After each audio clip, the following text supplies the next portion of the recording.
ጤና ይስጥልን ውድና የተከበራችሁ ጠበቃው ሉላ በጣም ግራ ገብቶታል።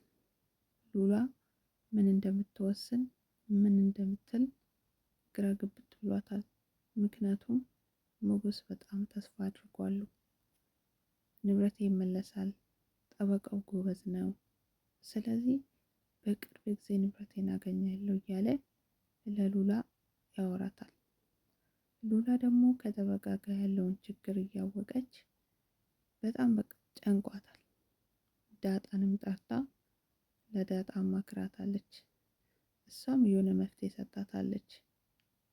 ዘዴ እንፈልጋለን አይዞሽ ብላታለች። ሉላ ራሷን ማቆሸሽ አትፈልግም፣ ደግሞ መሆን የለበትም።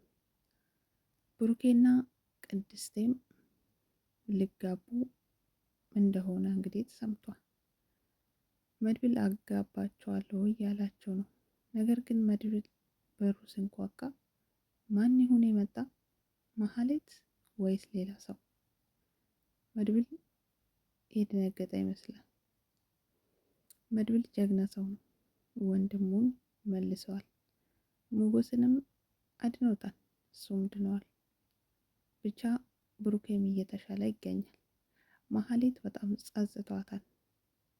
ዝናም ወደ ቤት ተመልሰሽ ግቢ፣ ብሩክን ይቅርታ ጠይቂ ያላት ይገኛል። ከገባች በኋላ ምን ፈልጎ ይሆን? እፍራታንም አግቶ እያሯሯጣት ነበረ።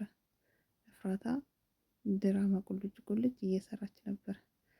ዝና ወንዱንም ሴቱንም ሲያገኝ እጁን እየሰበሰበ ያስፈራራል። ነገር ግን እፍራታ አምልጣ ሳይሆን ራሱ አልፈለጋትም። ለጊዜው ለአንቺ ስል ትቻታለሁ እያላት ነበር ማህሌትን። ለማንኛውም ውድ ቤተሰብ ቀጣይ ላይ ሉላ እንዲሁም እነ ብሩኬ አብረን እንገናኛለን።